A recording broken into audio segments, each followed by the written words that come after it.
When I think of adversity, I think of torrents of rain. I think of dark clouds. I think of things that you don't have any control over, and yet they're coming at you. And you have to make a decision. What do I do? Do I just stand here, or do I move? You know, growing up in the Mississippi Delta, as I did during the era of legal segregation, it was a time that adversity surrounded one's life. It was like torrents of rain that had been coming for generations. And sometimes it seems as if it would never stop. But somewhere along the way, you ask yourself the question, how do I get out of this rain? What do I do? What can I do to make a difference, to bring some sunshine into my life? Into every life, as the song says, some rain must fall. And rain is what people run away from to get out of, but it is also the rain that waters and nurtures those incredible ideas that lives within us. I think that adversity is challenging, no question about it, but it also becomes a great teacher as well. Get ready to enter the Thrivetime Show. We started from the bottom, now we here. We started from the bottom and we'll show you how to get here. Started from the bottom, now we here. We started from the bottom, now we here. We started from the bottom, now we're on the top. Teaching you the systems to get what we got. Colton Dixon's on the hooks, I break down the books. Z's bringing some wisdom and the good looks. As the father of five, that's why I'm a dive. So if you see my wife and kids, please tell them hi. It's the C&Z up on your radio. And now 3, 2, 1, here we go. We started from the bottom, now we here. We started from the bottom and we'll show you how to get. All right, Thrive Nation, you know, so many wonderful people who tune into the Thrivetime Show broadcast, tune into the show because you want to learn how to grow a business. You want to learn the mindset needed to achieve success. Many of you have gone to the Thrivetime Show website over the years, and you've seen interviews we've done with Wolfgang Puck and John Maxwell and so many big names. I mean, the founder of FUBU, Damon John, and you look at these bigger names and people say to me, Clay, how did you book these people on your show? How did that happen? What was the process like? What was the progress like? How did you get to these people? Well, you know, I've been doing this podcast for 10 consecutive years. And over 10 years, you end up meeting people like Robert Kiyosaki or John Lee Dumas or Guy Kawasaki or Ben Carson. And we interview them on the show. And what I always like to do is I like to ask them, how did you get from here where you are now? I mean, how did you start? How did you go from there to here? And every time I have these wonderful world-class guests on our show, their stories always blow my mind, whether it's Daniel Pink or other best-selling authors we have. It just really does blow my mind. And so today's guest, in my opinion, is in that category. And I want to tell you how I met this guest or heard of this guest. There's a show, there's a broadcast that a lot of our listeners listen to called The Jim Baker Show. And a lot of our listeners listen to the show. And just through a series of connections, everybody kept saying, you got to get Mondo on your show. And I said, who's Mondo? And they go, this guy Mondo has overcome extreme adversity en route to success. I mean, one could argue this guy might actually literally be dead or in prison if God hadn't revealed himself to him, if he hadn't decided to turn his life around. And so I'm so excited to have him on today's show. So no matter where you're at today, if you're at the bottom, if you are at the top, if you're in the middle, if you're kind of listing into mediocrity, this could be the show that reignites your future. So without any further ado, Mondo de la Vega, welcome on to the Thrivetime Show. How are you, sir? Well, Clay, what an introduction, my man. It makes me believe in the guy you're about to speak to. Well, okay, so tell us out there today, first off, where are you now? What do you do now? And then let's talk about where you started from. Absolutely. I'm in Branson, Missouri, out of all places. I'm a kid from East LA, California, and I landed in Branson, Missouri. And as you can tell, I'm on the set of my national syndicated program, The Mondo Show. I also co-host the Jim Baker Show. But I'm here in Missouri now, man, the show me state. Now, kind of walk us through the bottom. You know, you started from the bottom. Where was the bottom for you? When did you hit rock bottom? Where were you? Tell us about that. Listen, I hit bottom when my father walked away, and we had to do it the right way and immigrate the right way into America.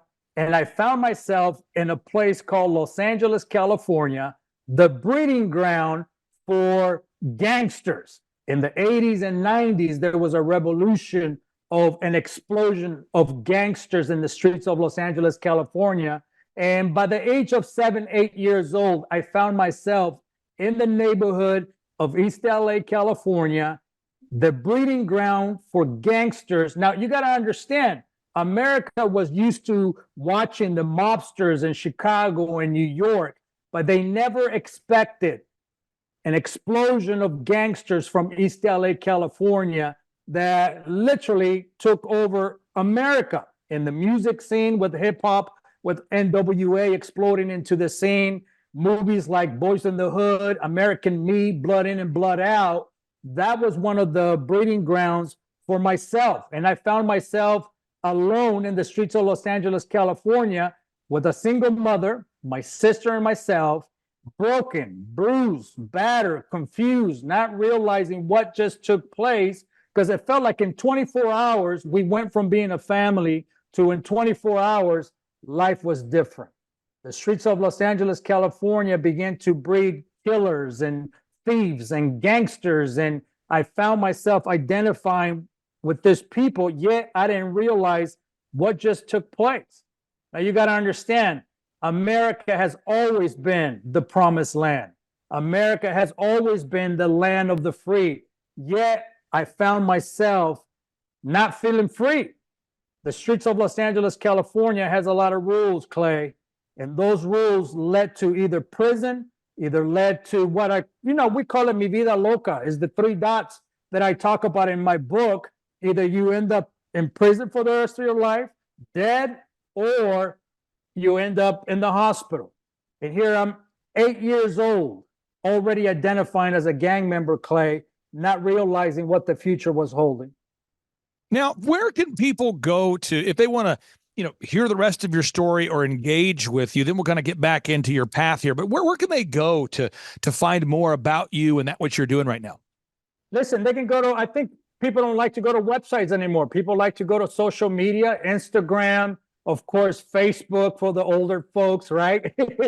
For the new millennials, they like IG or TikTok. But you can find me there. I have a program called the Mondo Show where I have an Instagram account and, of course, my personal account, which you get to know who I am.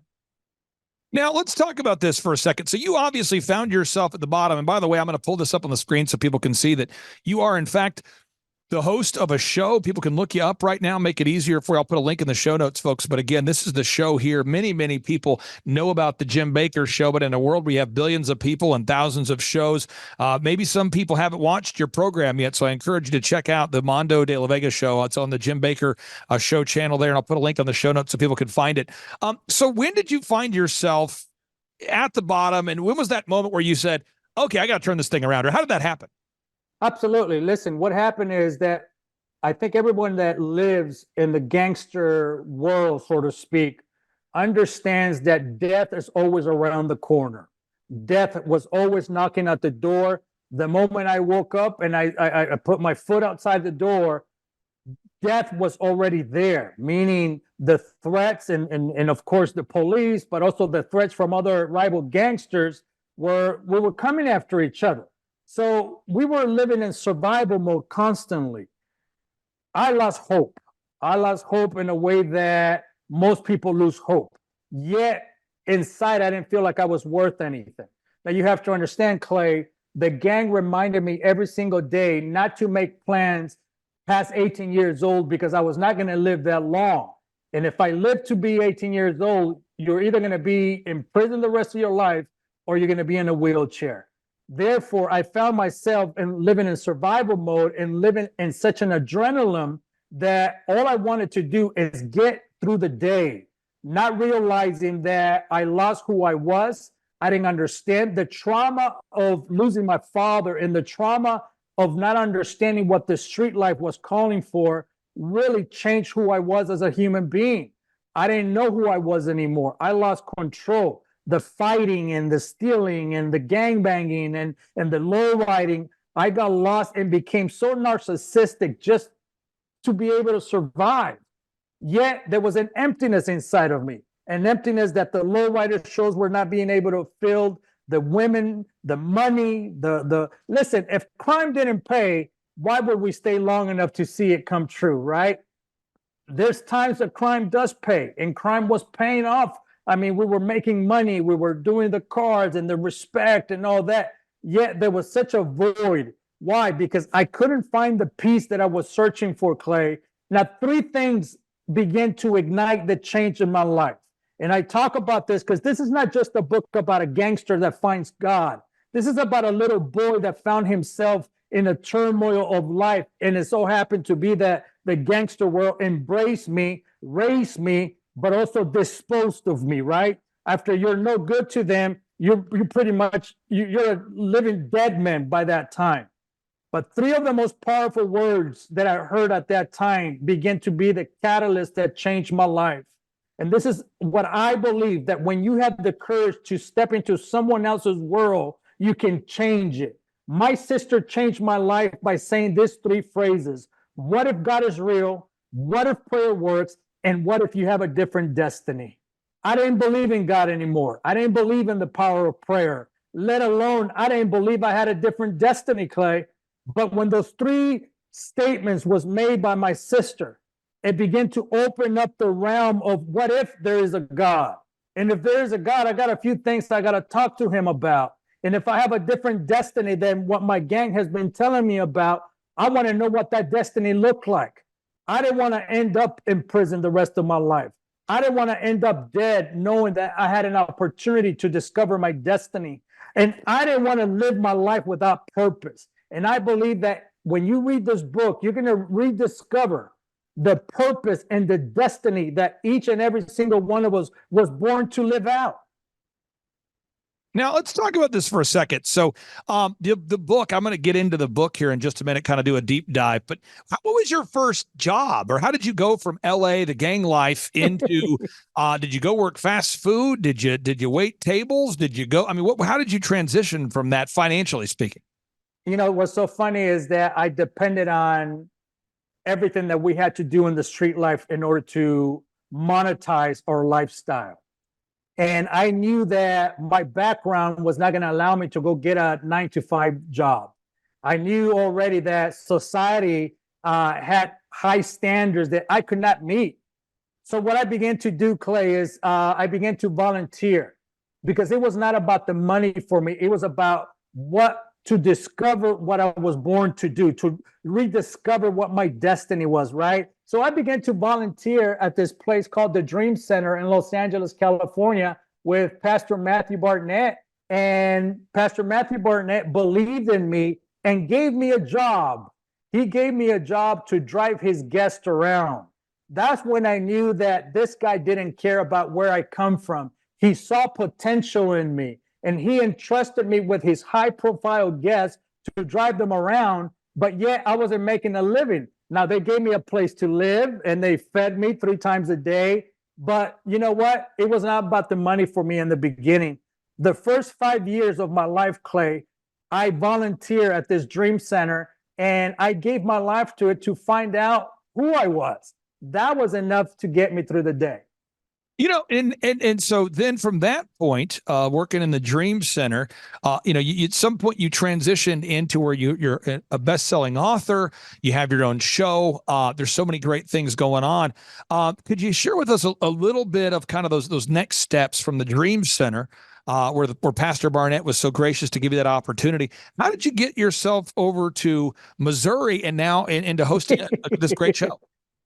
You know, that's a great question, because serving at the Dream Center, now you have to understand, I've listened to a lot of your podcasts, and a lot of the leaders that you talk to are so true when they make this statement, that if you're going to lead, you got to learn to serve first. I began to serve in my community. Now you have to understand the community that the Dream Center was located in. It was right in the middle of one of my worst enemies that I can possibly be at. And I had a hard time navigating through the process of how am I going to serve this church in the middle of a territory that hates me? Well, I began to serve the community. I began to serve people. I began to serve those around me. And I began even to serve my own enemies without them even realizing that I was there to change my life. when Pastor Matthew entrusted me to serve and drive his guests around, I came across a man by the name of Jim Bakker. And I write about it in my book with the question mark, who is Jim Bakker? It seemed like the whole world knew who Jim Bakker was except me. I was still caught up in my own lifestyle that I didn't realize who Jim Bakker was, yet the whole world understood who he was. Now, this is the amazing thing. You never know who God is going to pick for you to help to restore their life with. And I want to tell you something. Who would ever thought that an ex-gang member would help a televangelist be restored back into society, back into what he felt he was called to do, which was television. But when I came across Jim Bakker was a broken man. He felt rejected. He didn't feel good enough to even be a part of the inner circle of his comrades, which is the television industry. And I began to befriend Jim Bakker in a way that I never thought I was going to do, because listen, 26 years later, Jim and I are best friends. Jim and I became family. But at that moment when Jim Bakker and I connected, Jim Bakker was a rejected man from society and the church. I began to realize that a man like that deserved a second chance.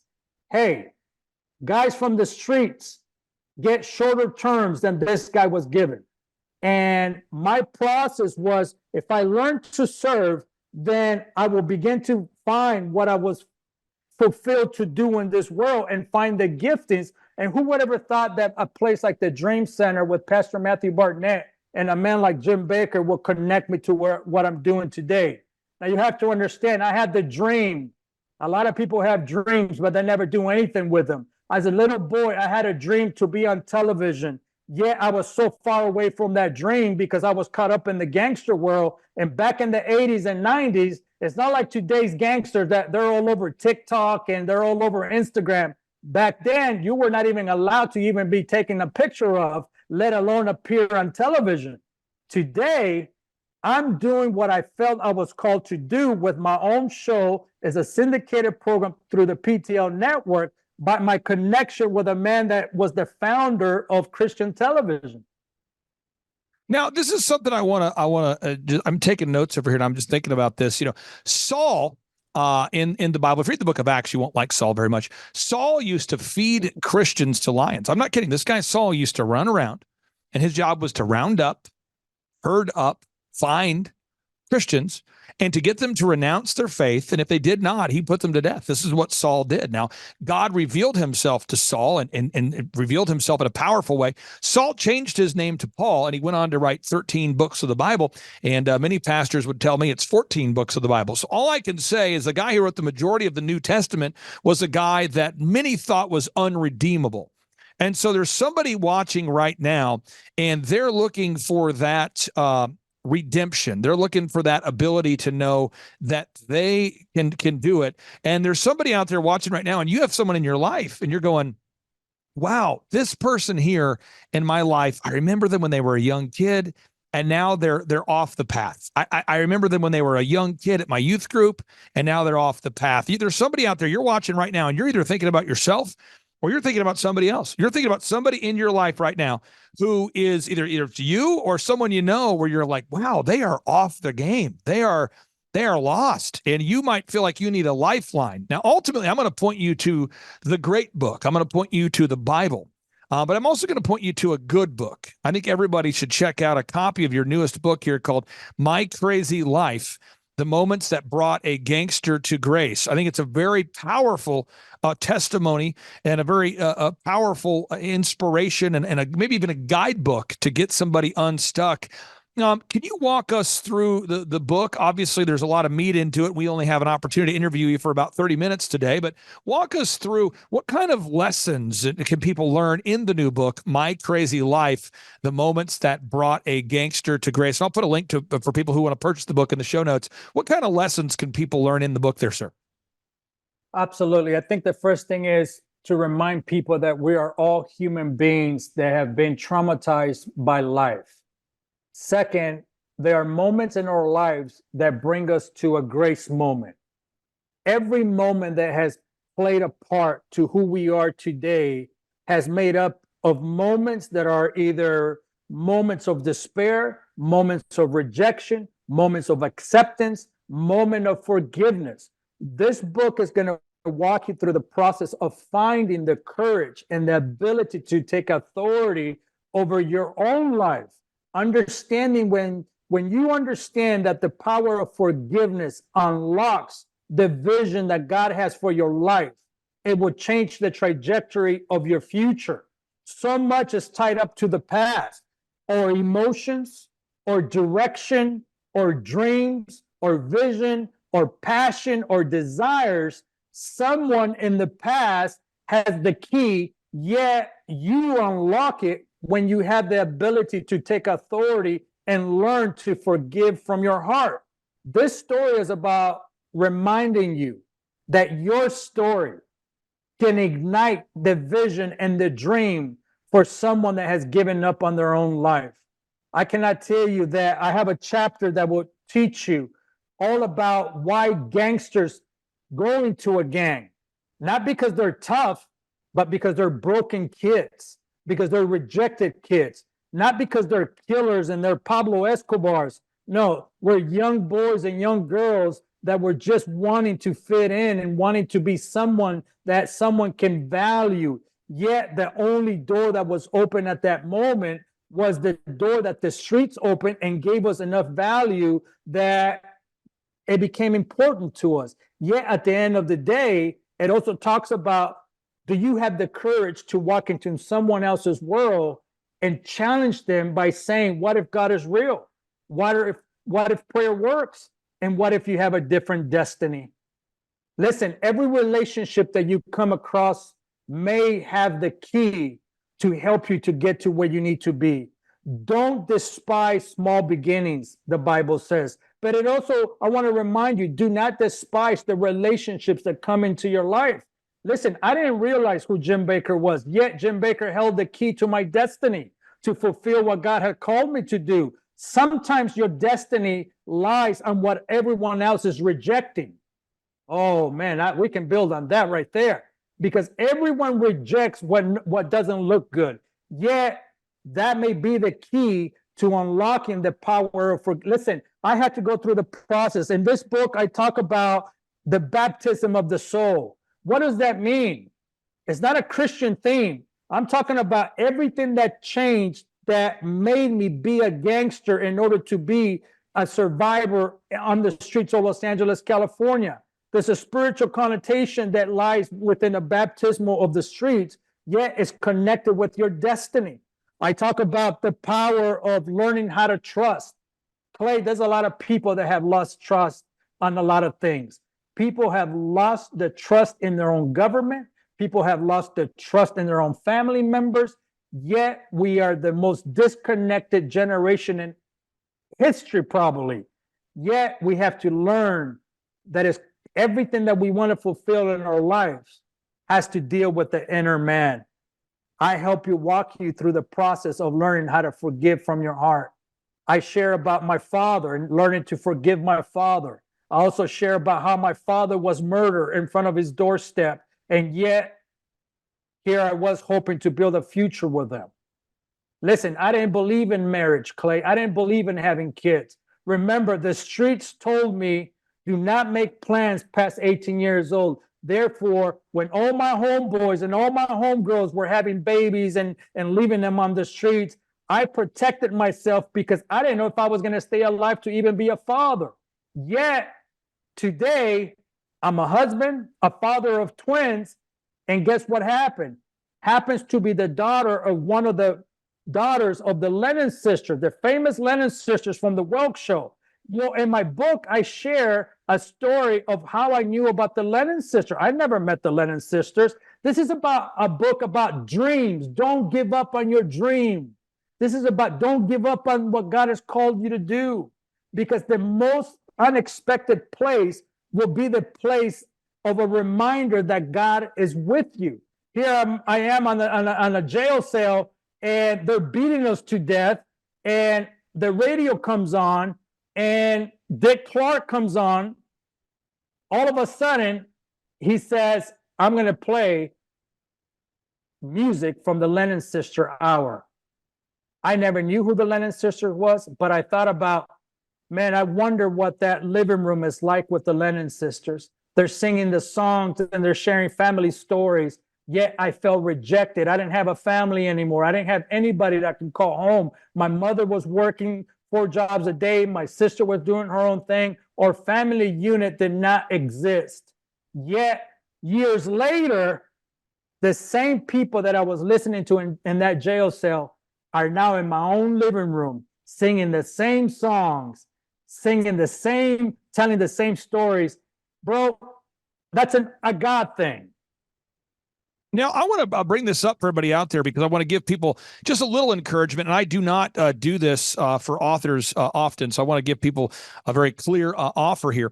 If you will go right now, if everybody just go on your computer right now, go to Amazon.com or wherever you prefer to buy your books. What we're going to do is we're going to pull up a copy of the book here. So I'm doing it right now. This is the steps we're all going to do here. Here we go, folks. I'm going to Amazon.com. Once I go to Amazon.com, I'm going to go ahead and I'm going to search for the book title, My Crazy Life, The Moments That Brought a Gangster to Grace. Then if you buy the book, what you're going to do is you're going to get out your phone, take a screenshot of the purchase, okay? And if you'll text me on my cell phone, folks, my cell phone number, I'm going to give you that phone number. If you'll text me on your phone number that you've done this, so my cell phone number, I'll type it here I'll type it up here in the notes here. It's 918-851-0102. So folks, if you'll text me proof of purchase. So again, you go here. What do you do? Step 1, you buy the book, My Crazy Life, The Moments That Brought a Gangster to Grace. And you text me proof that you actually did it to my cell phone number, which is 918-851-0102, 918-851-0102. I'm going to give you a 100% free ticket, no cost, no surcharge, there's 100% free ticket to my in-person business workshops. Now, the business workshops, I've been doing them every 2 months since 2005. Our next one is March 7th and 8th. And these events, they build millionaires. And these events are normally events where we charge $250 for a ticket. It's at my home office in Tulsa, Oklahoma. It's the highest rated small business workshop in the world. And you can absolutely attend this event. It's a next level presentation, 2 days of actual training on how to grow an actual business, 100% free. There's zero. And you say, why would you do that? Well, I grew up poor. I know what that's like. I didn't grow up in the gangster life. And this guest today we have here, Mr. Mondo, is the first guest that I've ever interviewed that has come from that life and has bared his soul in what I would call kind of a glass heart moment. I mean, he's putting his entire heart out there, his life for all of us to judge, for all of us to see, he wants to be transparent. And I know there's somebody out there that you need not a hand out, but you need a hand up. Or maybe you're somebody you can afford a ticket, but maybe you just need to feel like you won something. I don't know. But I encourage you right now, buy a copy of the book, My Crazy Life, The Moments That Brought a Gangster to Grace. And I want you to go ahead and just text the number here. You just text my number, 918-851-0102. And I'm going to get you a 100% free ticket. Now, our events they're interactive, and we cap attendance at around 100 people. So you're going to be able to have your questions answered. You have a workbook.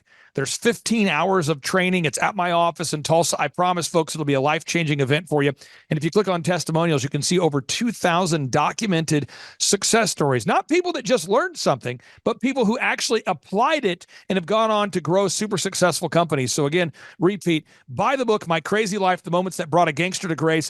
Then text me proof of purchase to my phone number, 918-851-0102, 918-851-0102.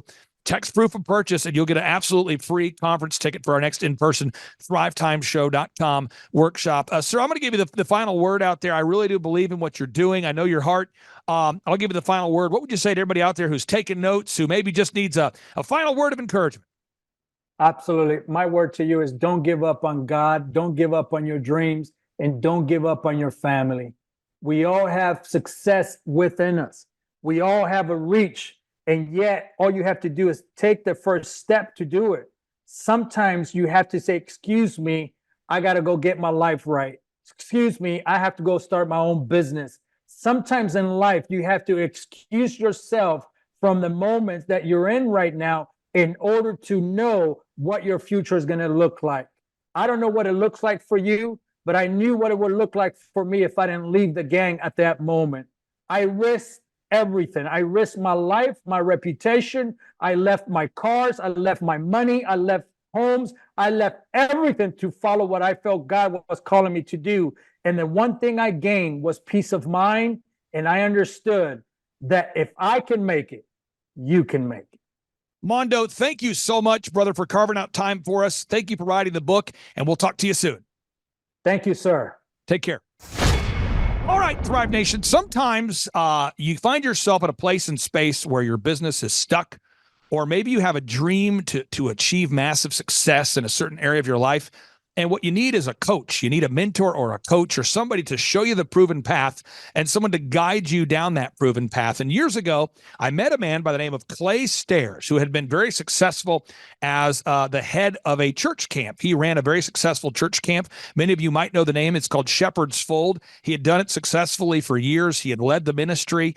And he was thinking to himself, I might want to start my own business and teach other people how to become more effective leaders, how to grow their company. And he just didn't know how to start. And so I believe that conversation happened over a decade ago. And he's here today to share that story. Clay Stairs, welcome to the Thrivetime Show. How are you, sir?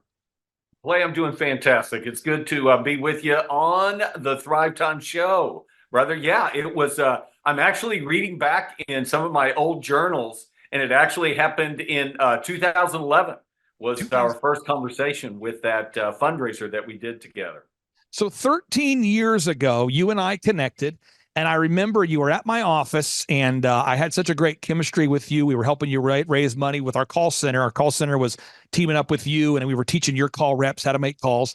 And I remember looking at you, and I said, Clay, you have the gear, the drive, the energy, the tenacity, whatever, the capacity to become self-employed. And if you ever want to do that, call me. And from that point forward, you've now built a very successful company called the Leadership Initiative, where you and Sean and the team, you guys work with you've worked with hundreds of business owners all across America, even billion-dollar businesses. I mean, you've worked with some great companies. Can you tell everybody out there, what was that initial process like? From you and I talking on the sidewalk about you having the capacity and tenacity needed to become self-employed to building what is now claystairs.com and the Leadership Initiative?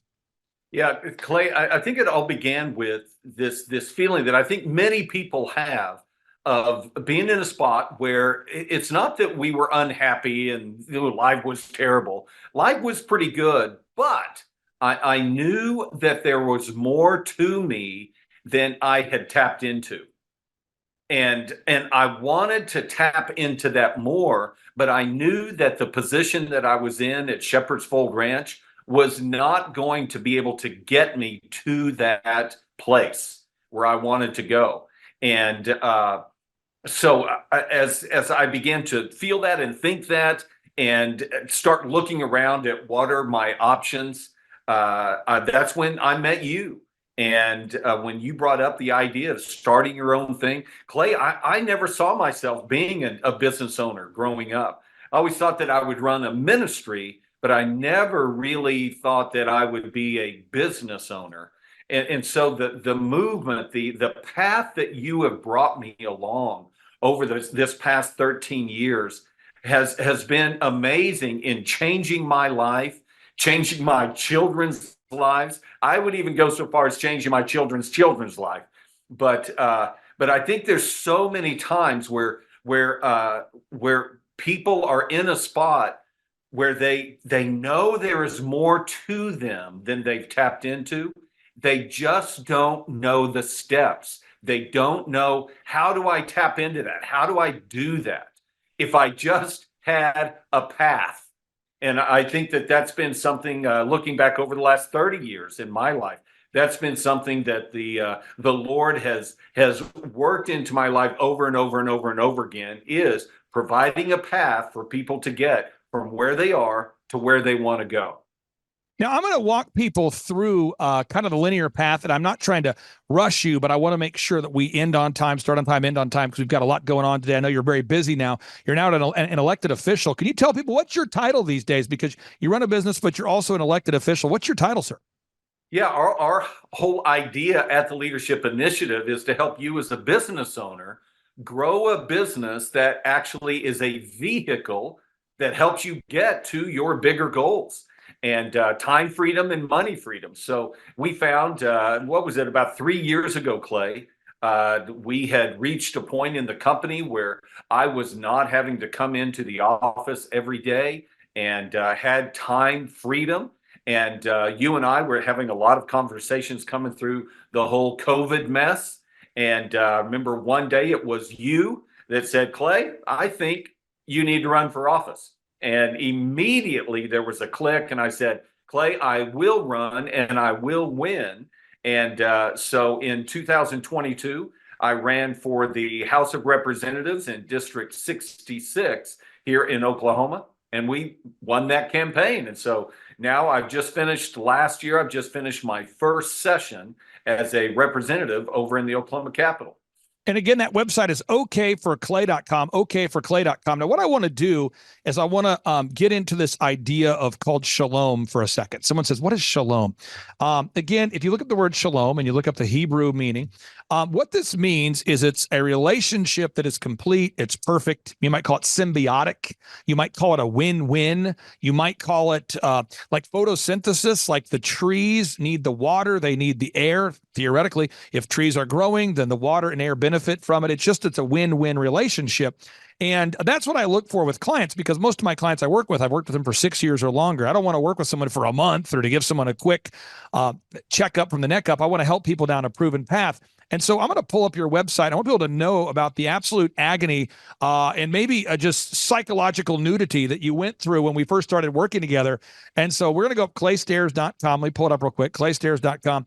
The first thing we did is we had to take your reputation, which existed with your family and friends, and turn it into what's called an online reputation. So here you had, for 40 plus years on the planet, 47 years, I believe, you had been building a relationship with people, treating people right, literally mentoring thousands of kids, but there was no online documented evidence of that. And so I said to you, Clay Stairs, I need you to cold call as many organizations as possible. I'm saying this to a 47-year-old man with a lot of success. I said, you need to call big organizations and offer to speak for free in exchange for a video review or a Google review. So you're out there speaking at some of the biggest organizations 100% for free to build an online reputation. Could you explain the psychological nudity, or maybe you'll describe it differently, of what you went through when I told you have to make 100 cold calls a day to volunteer to speak for free in exchange for a documented video review?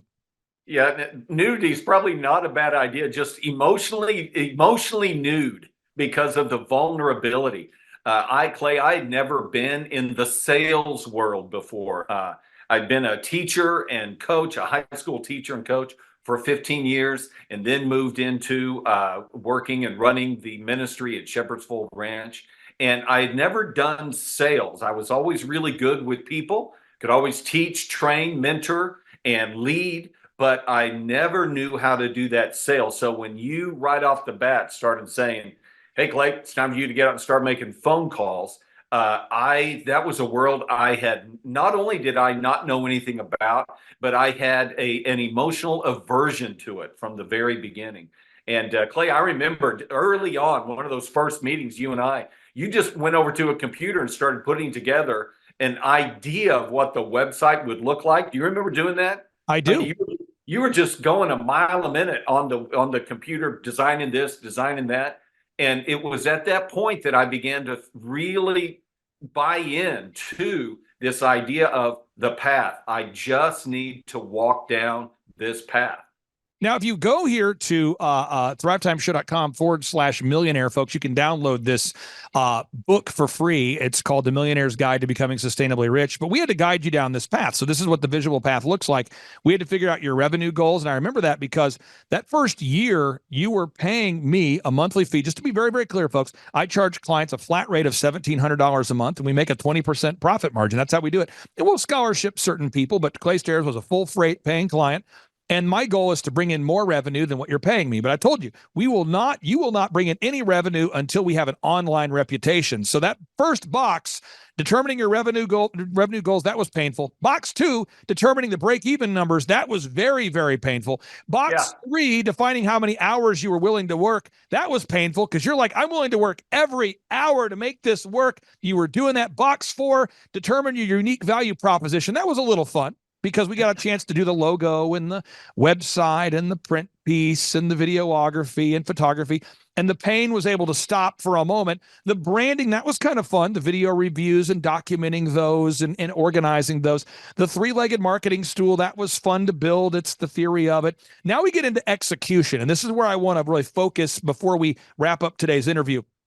You then started having people reach out to you who you had saw you speak, and they said, I would love for you to help me grow my organization.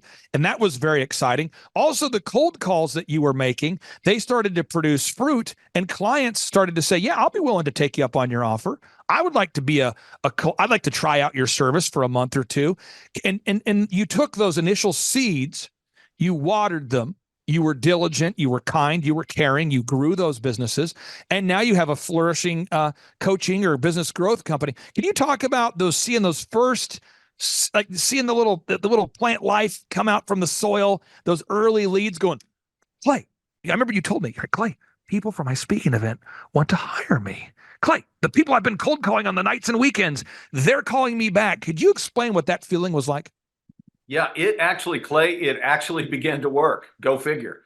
Yeah, I think that when I was speaking to people, whether it would be in front of a group of 50 or 5,000 people, or whether it was just one-on-one, I think that I was able to communicate to people that I am like you. I have actually had to walk through the transition and the not only the physical transition, but also the mental and emotional transition to become a successful businessman.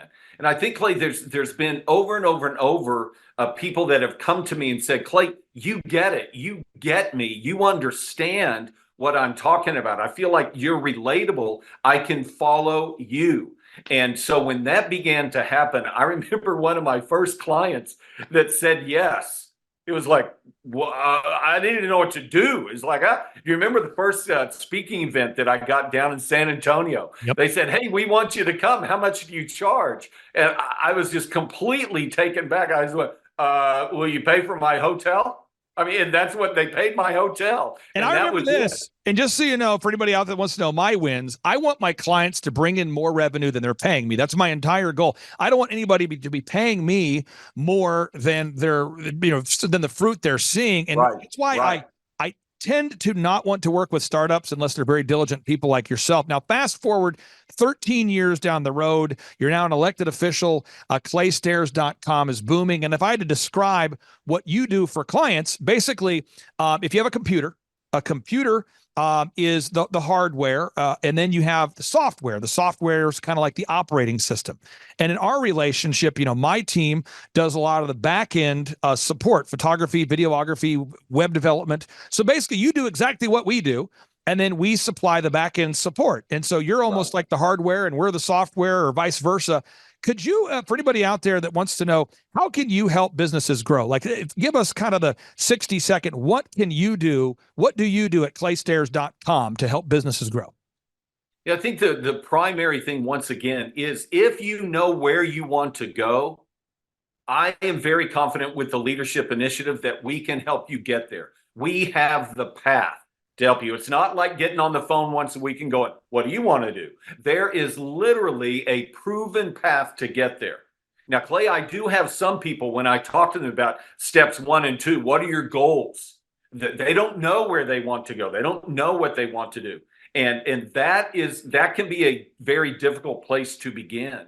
But if you know where you want to go with your company, we can help you at the Leadership Initiative. We've done it hundreds of times with many, many other clients and had great success with many, many other clients. It's just having the path. What is the next step that we do? And then, Clay, also, I think something is very unique with the Leadership Initiative is we bring that unique connection, that unique, we've been there. I've been on this path for 13 years. Each step was incredibly painful. I understand the pain that you're going through. I understand the freak out that you're going through. And there's that connection along the way. It's not just a bodiless head that's floating around. the screen while we're talking, but we actually understand we can walk together on it. So that's a unique thing with the leadership initiative, as opposed to just do the stuff, you know. And I'll say this too, and I'll let you have the final word on this. People always ask me, Clay, you know, why do you grow businesses? Why do you help people? Well, I built my first company, which I no longer have any ownership of. I sold it well over 15 years ago, djconnection.com. But I had built a very successful company. Then I started a company called epicphotos.com. It was very successful, not necessarily in this order. I also started the Tulsa Wedding Show. I had built multiple companies. I grew Party Perfect. I had gotten involved in a dentistry, had grown that. And people kept asking me, could you help me grow my business? And I was trying to clarify this idea in my own mind. So I was kind of journaling, and I discovered at that point, I hate poverty more than I like success. Like, I hate poverty. I grew up poor. I know what it's like to be poor, and I hate poverty. I feel an intense, passionate dislike, almost like a feeling of revenge or a hatred for poverty. I hate mediocrity. I hate poverty. And when I team up with a great client like yourself, I want you to be successful. So I would like for you to describe in the final 30 seconds here, sir, what has it been like being stuck with me for 13 consecutive years, stuck with a man who hates poverty? Clay, we've had quite a path, quite a bit of evolution along the way. Not only evolution in our relationship, but just evolution in my company as things have changed, and new goals have come up, new direction, new services have developed. But Clay, you have been tremendous to work with. I remember at one point in our relationship, I was getting comfortable and not doing as many of the action items that I needed to do, if you remember this. And I remember coming to you one day in our weekly meeting on Clay, I need you to transition from being a coach to being an asshole. I need an asshole in my life. I need somebody that's going to drive me and get on to me when I don't get things done. Because Clay, being a high school and college athlete, I responded to that. And so I responded positively to that. Not everyone does. But so for about a 2-3 month period, you became that person for me, which was exactly what I needed in that season of my business. And that's what I think has been so tremendous about our relationship and about your coaching with me, is that whatever I've needed in that season, you have been able to provide that. And there's just so many business owners out there that don't have that person. They have themselves. And or unfortunately, they may have a spouse that tries to be that driver, that encourager for them.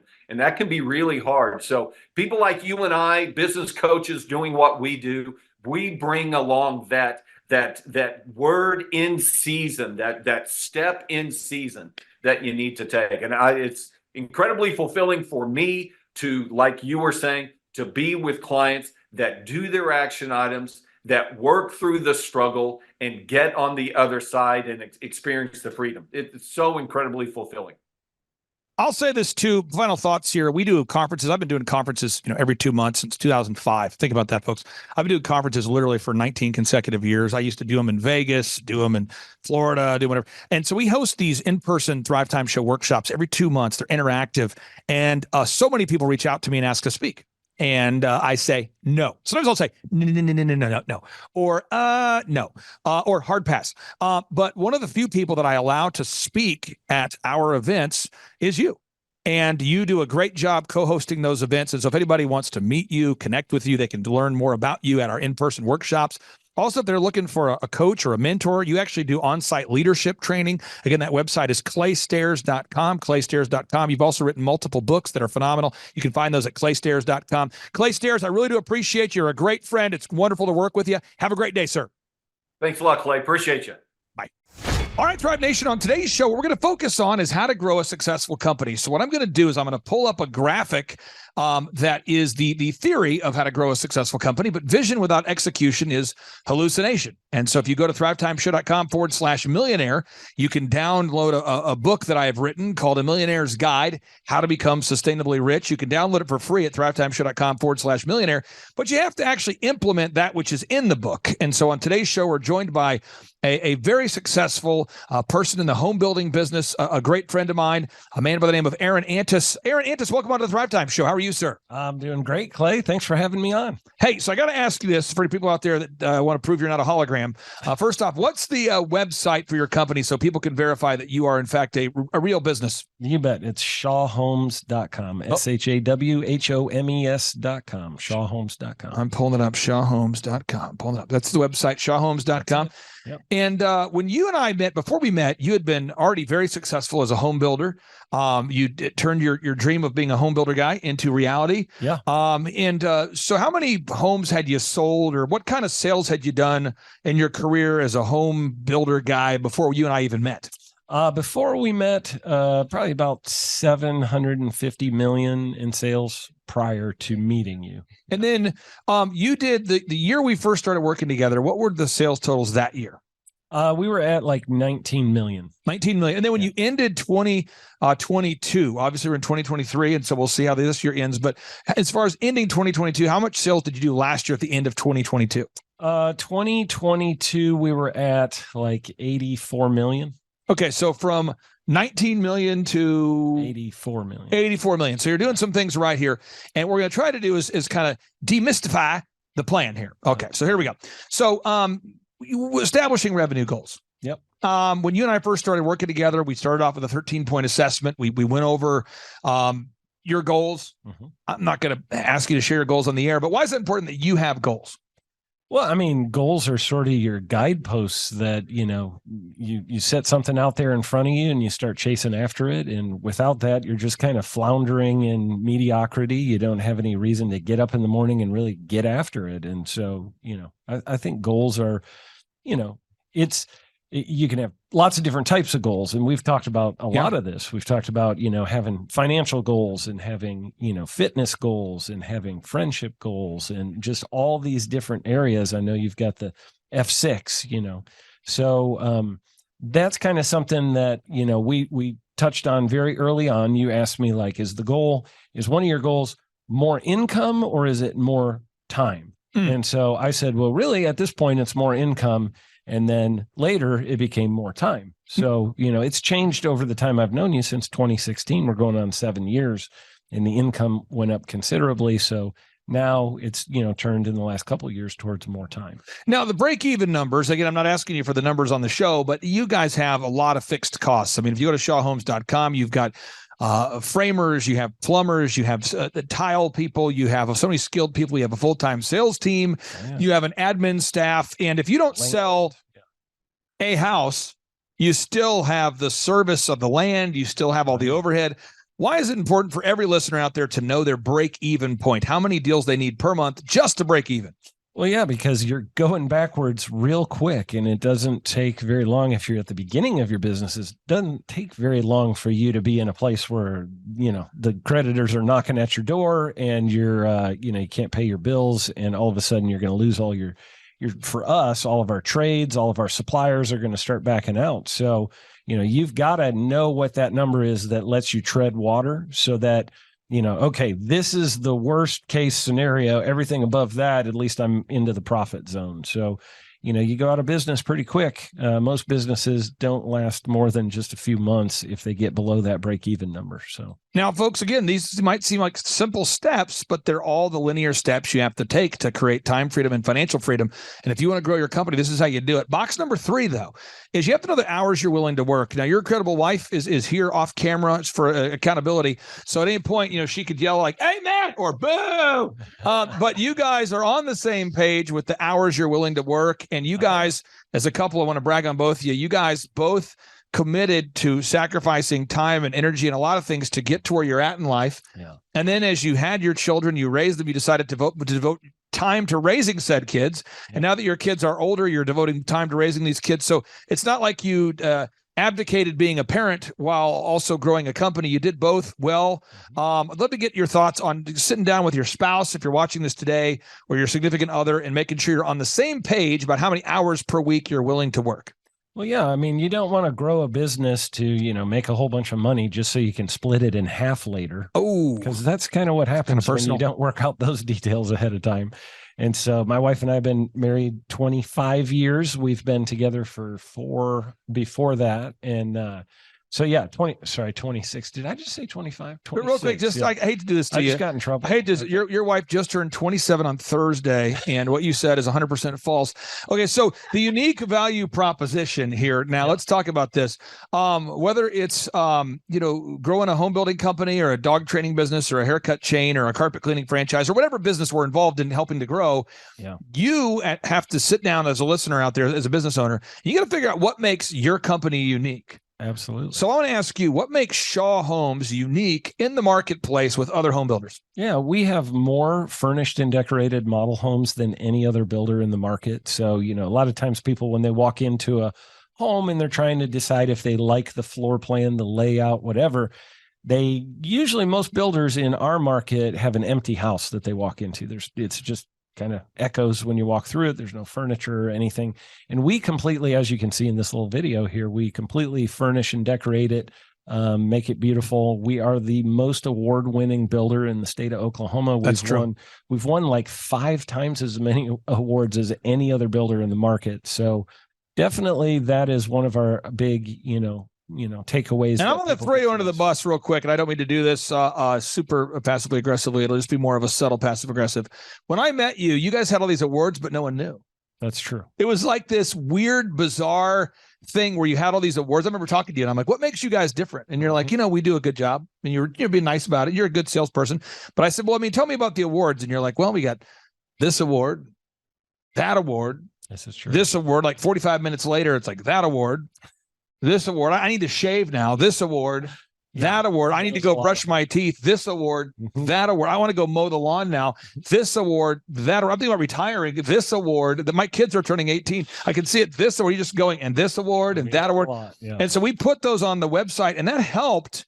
And the other thing you guys we needed to change was all these people were saying great things, but we didn't have video reviews of them saying it on camera. Right. So it was like your online reputation didn't match your real world reputation. You had so much good momentum there, and so many people loved you guys. And now you guys have, would you say, 100 video reviews?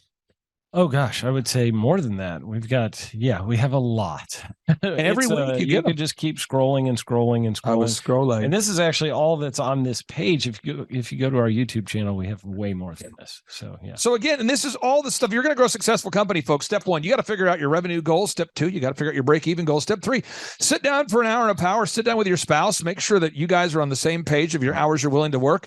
Step 4, unique value proposition. Figure out what it is that makes you unique. And we have an in-depth guide that you can download for free at thrivetimeshow.com/millionaire if you get stuck. Next box, you got to improve your branding, your website, your one sheet, in your case, model home presentations, business cards, social media branding. Everything that a customer sees needs to be first class. And I was talking to a guy named Ronnie Morales today, and it's Morales Brothers. I think you met him at a conference.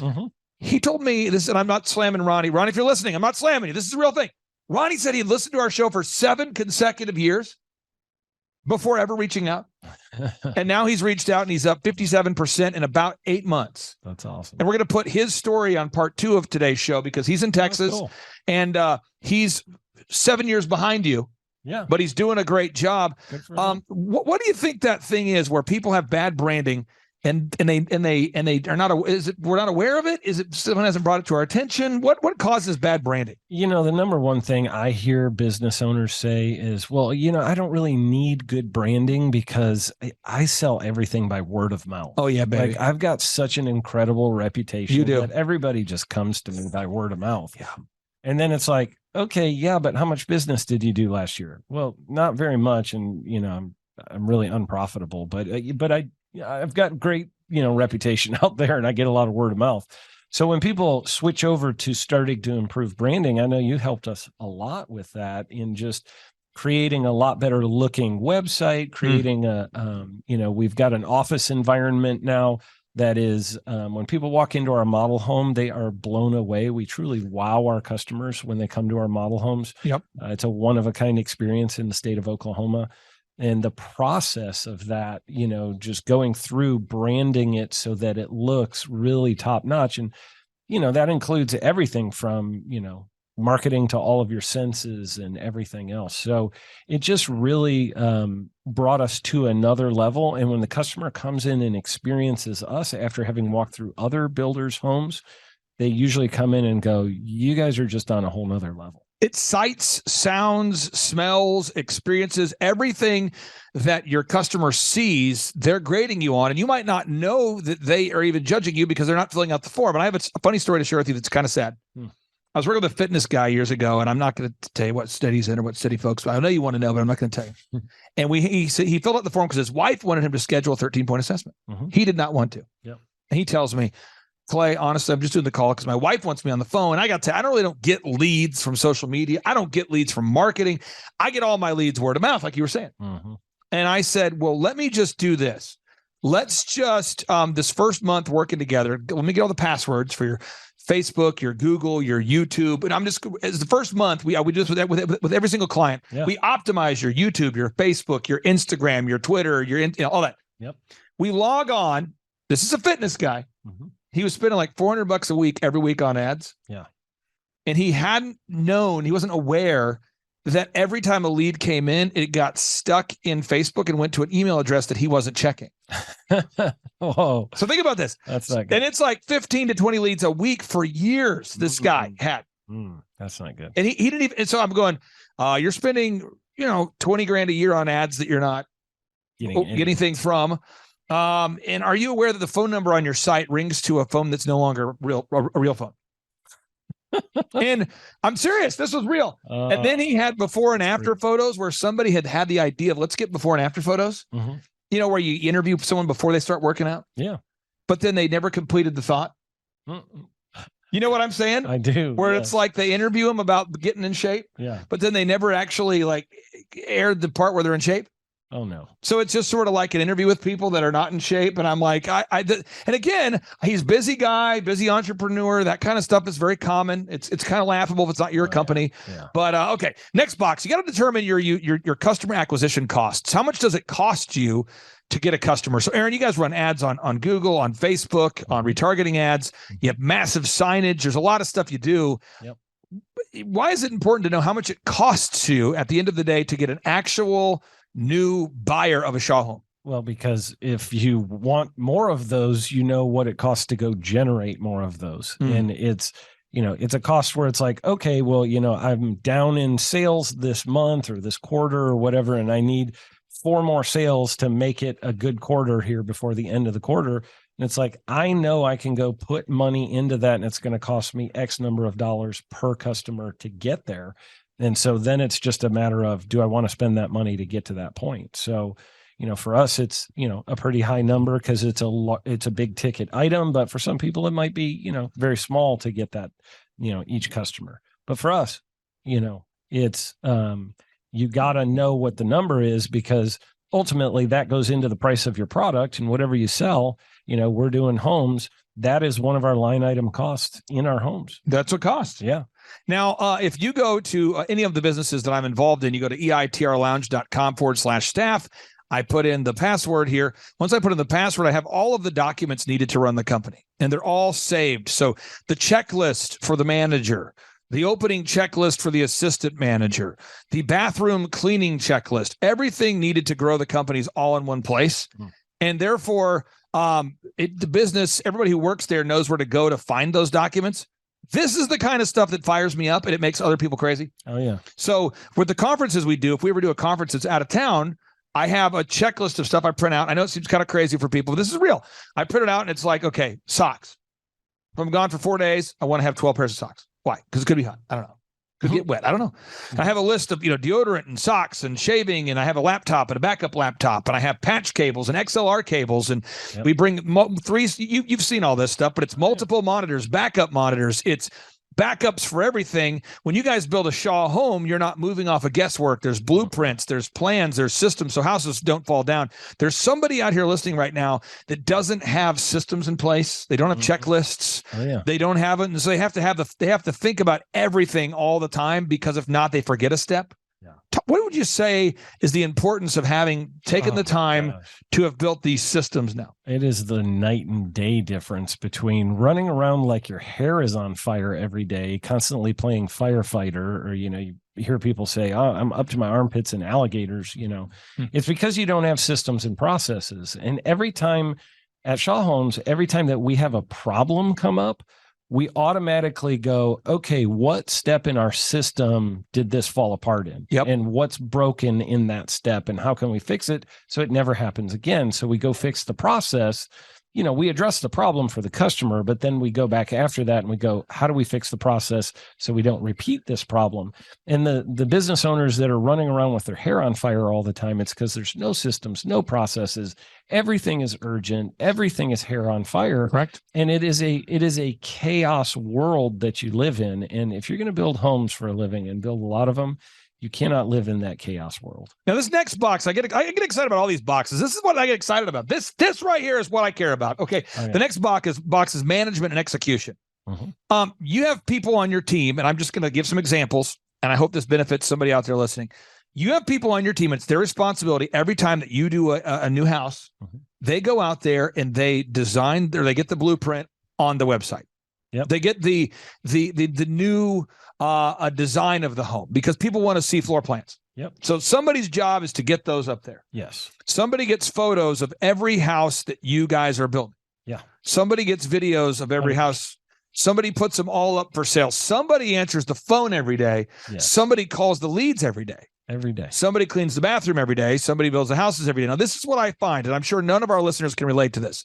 Some of our listeners fire people and then nothing happens. So work with me on this. There's listeners out there that I talk to them every day, because we do free 13-point assessments. So I talk to 2 or 3 people a day who go to thrivetimeshow.com. They want to schedule a consultation. And the other day you heard me talking to Jordan. I said, Jordan, go ahead and keep setting those, because we set an appointment with someone who's definitely not a good fit. Yep. And you could tell he had a little, question if that was okay. And I said, I would rather you set an appointment with somebody than not, because I don't know if who's a good fit or not, Yeah. But the idea, though, is I sit down. I was talking to a guy the other day, and he was like, the reason why my team did not get Google reviews or reviews this week is because we fired a guy. Mm-hmm. And I go, because I'm just asking him, where are we stuck? What's your biggest limiting factor? I have a big process I go through in my evaluation. Yep. And I said, who calls the leads? He's like, well, normally I have a person that calls the leads, but we just fired her. And I mean this, I'm going, how long have you been in business? This guy's been in business for over 10 years, Mm-hmm. and he's reaching out for help. Good person. We're trying to help him. I think it's going to be a good fit. Mm-hmm. But so I said, so basically everybody follows the systems until they don't work there anymore. And then no one does the systems. And you go back and forth vacillating from things being done to not being done. Mm-hmm. And one of my favorite things about working with you guys is that you're honest people. What does that mean? You do your best to do what you say you're going to do. Mm-hmm. And you hold yourself and the employees accountable. Absolutely. But what would happen if every week if somebody wasn't performing, you removed them from the position, and then the houses weren't built for the week because something wasn't going well, or because maybe a salesperson wasn't performing at the peak, you let them go, and the next thing you know, what would happen if you managed your company that way? It would be a disaster. I mean, I can't just fire my superintendent without having somebody already ready to take over all of those responsibilities, because I've got materials showing up at the job site today, tomorrow, and the next day. I've got trades showing up who need some supervision, need to know what they're supposed to be doing. If I fire that guy with no warning, somebody else has to come fill in that position. So, for us, we try to never have that gap happen. And, sometimes it's like, that you're going to need to fire somebody and you can see the writing on the wall. Right.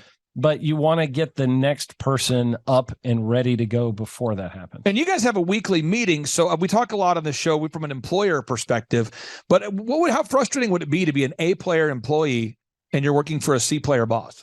A boss that doesn't have a staff meeting, that's not organized, that doesn't pay people on time, that's constantly emotional.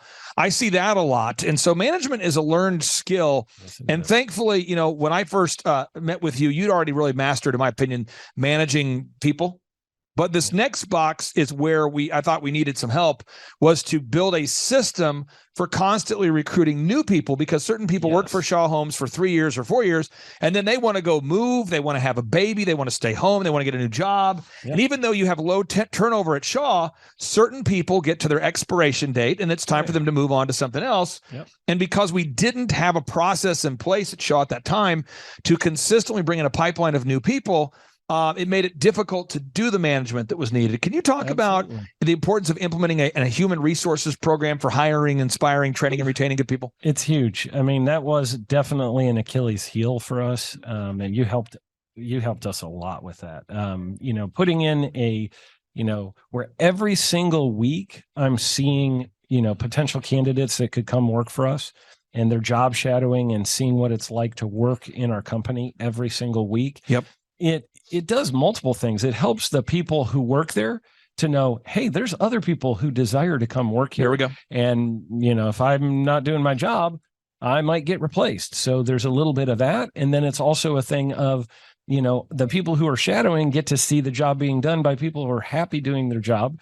And it helps them to want to come be a part of Shaw Homes. I've got a very long list of people right now in every single position that would be excited to come work for us if I did all of a sudden find myself with an opening, because occasionally people leave with no notice or whatever, something happens, family emergency, whatever. Right. And you have that, I need to replace somebody immediately.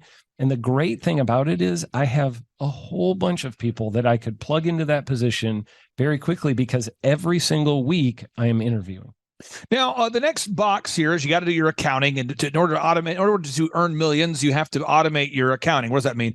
You have to have a system in place for making sure you price your products and services correctly, and that you pay yourself first, that you set aside a set amount of money to pay yourself and your staff. And all these things work together. And what I find is people ask me, often just not knowing, they come from a place of a good heart, they don't know. They say to me, Clay, what is the most important step in growing Shaw Homes? I've heard Aaron on the show. He's a great guy. Clay, I've heard PMH OKC on the show. Clay, I've seen OxyFresh on the show. What was the most important thing they did? And to me, that's like asking a hiker, what was the most important step you took to get to the top of that mountain? Mm-hmm. Well, it was the one we took there an hour ago. I took a left step. No, it's that gasket a baker. What's the most important ingredient? Is it milk? Is it sugar? Is it eggs? Is it, it's like asking a farmer, what's the most important thing, feeding the animals or watering them? What's the key to your success? There's just certain questions that I understand people want to know, but all of this has to work together, and nothing works unless you do. So I have 3 final questions for you. For anybody out there that's thinking about scheduling a consultation, a free consultation with thrivetimeshow.com and myself, obviously they're stuck with me if they fill out the form. I'm the only person that does 13-point assessments. Right. I believe I've seen it since 2005. We help people decrease their costs, increase their time, freedom, and profits. What would you say is the benefit of scheduling that 13-point assessment?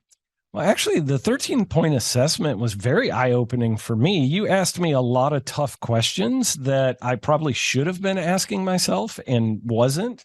And so as we went through the questions, I was like, I think at every question you asked me, I was like, oh, that's a good question. I was like, hang on, let me think about that for a minute. Yeah. So I find that it kind of helps open your eyes to, these are some things that I know I have some areas of weakness. And then there were, I think, a couple of the questions where I was like, oh, I know the answer to this one. I got this one, no problem. But it helps you sort of identify. I walked away having identified areas of strength and areas of weakness, even though that really wasn't the purpose of the phone call necessarily. It helped me to see that. And then I was like, I think I have a need in a couple of these areas, and I didn't really know what to do for myself. I didn't have the answers. In part 3 of today's show, part 2, we're going to show the Ronnie Morales story. On part 3, we're going to do a testimony with Myron. And Myron just bought his first Lamborghini today, and he's super fired up. And so Myron's about 6 years down the path. We've been working with you for about 8 years, whereas Ronnie's been with us for less than a year. And it's at a certain point that we have to take action. Knowledge without application is meaningless. What would you say to somebody who's like, it's $1,700 a month. And, I'm spending that much right now on random ads and that much money on random regrettable purchases at the gas station. And, a lot of iTunes I'm downloading. I'm spending $1,700 a month on various things. And I don't know if I can afford it because I've just bought another vehicle that I can't afford, but I'm leasing it. What would you say to anybody who's kind of on that fence? I would say you need to do it. It has been a game changer for us. I don't know why you would sit there and think $1,700 a month is too much money to spend. Go find the money somewhere. Go empty out your sofa cushions. Go sell the stuff that you have in your house that you're not using. Go get, whatever you need to do to get to that place. You need to find that $1,700. And I will say this.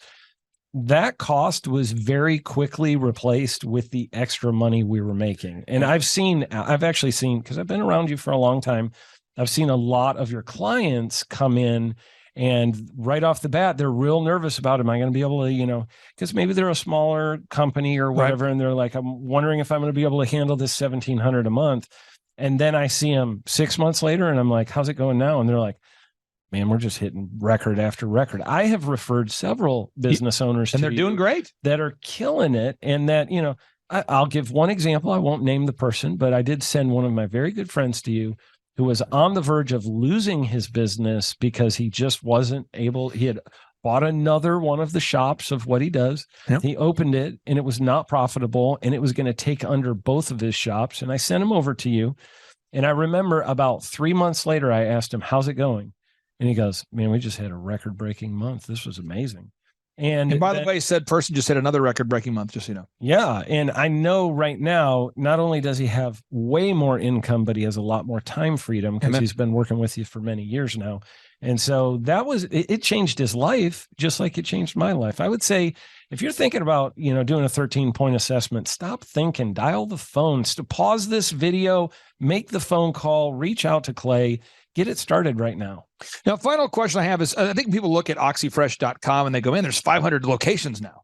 Yeah. They look at Elephant in the Room and they go, there's 5 brick and mortar locations now. They look at Shaw Homes and they go, these are big success stories. Yeah. I don't know that I can do it. What would you say to somebody out there that just feel like they might not have all this stuff they're going to learn is going to be over their head, too complicated? What would you say?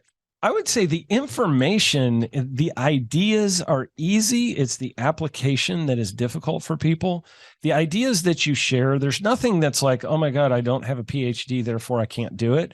I feel like it's all very, very simple stuff, but it is a lot of action to get traction. And you got to get the action going. And I think if somebody has diligence and discipline or can learn diligence or discipline, they're going to do extremely well. And it's not about education. It's about action. Now, Aaron, I got one thing I want to say, and then we'll kind of wrap up today's show, okay, with a boom, because boom stands for big, overwhelming, optimistic momentum. And that's what's required to have success.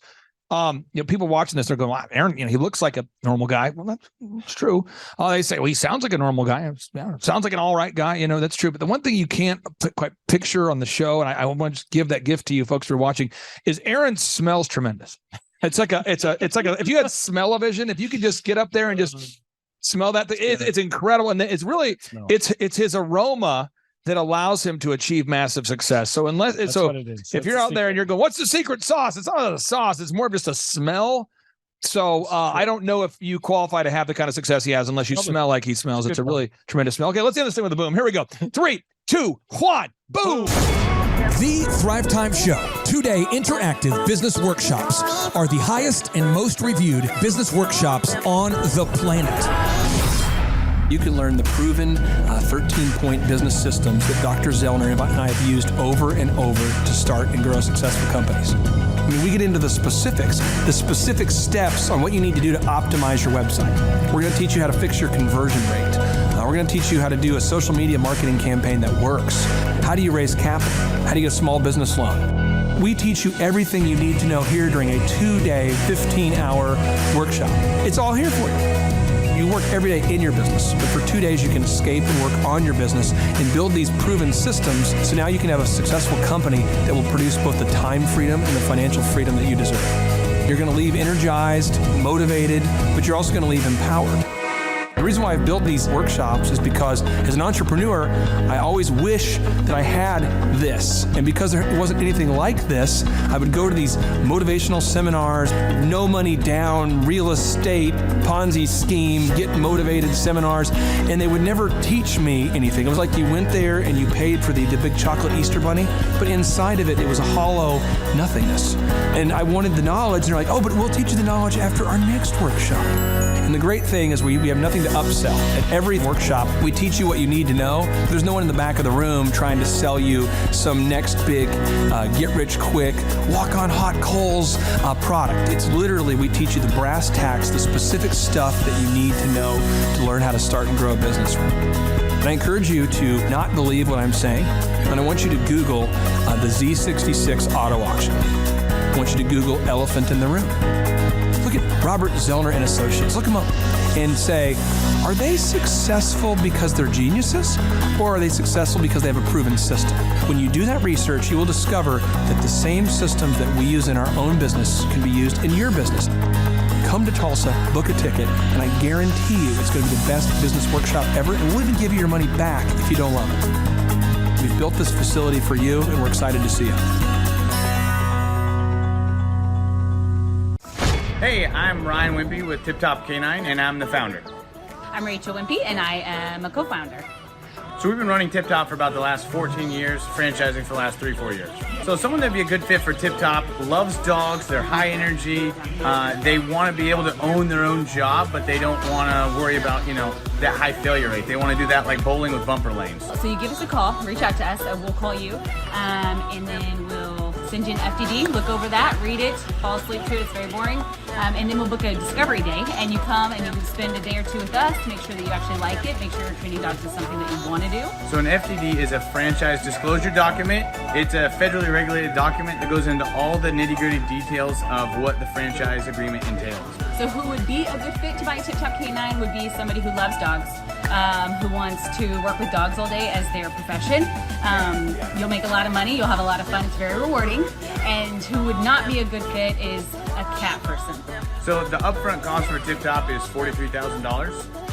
And a lot of people say they're generating doctor money, but on our disclosure, the numbers are anywhere from over $1 million a year in dog training, what our Oklahoma City location did last year, to 25, 35 grand a month. To train and get trained by us for Tip Top Canine, to run your own Tip Top Canine, you would be with us for 6 weeks here in Tulsa, Oklahoma. So we've been married for 7 years. 8 years. 8 years. So if you're watching this video, you're like, hey, maybe I want to be a dog trainer. Hey, that one sounds super amazing. Go to our website, tiptopcanine.com, click on the yellow franchising tab, fill out the form, and Rachel and I will give you a call. Our Oklahoma City location last year, they did over $1 million. He's been running that shop for 3 years. Before, he was a youth pastor with 0 sales experience, 0 dog training experience before he ever met with us. So just call us, come spend a day with us, spend a couple days with us, make sure you like training dogs, and own your own business. Well, the biggest reason to buy a Tip Top Canine is so you own your own job and you own your own future, and you don't hate your life. You get an enjoyable job that brings a lot of income, but is really rewarding.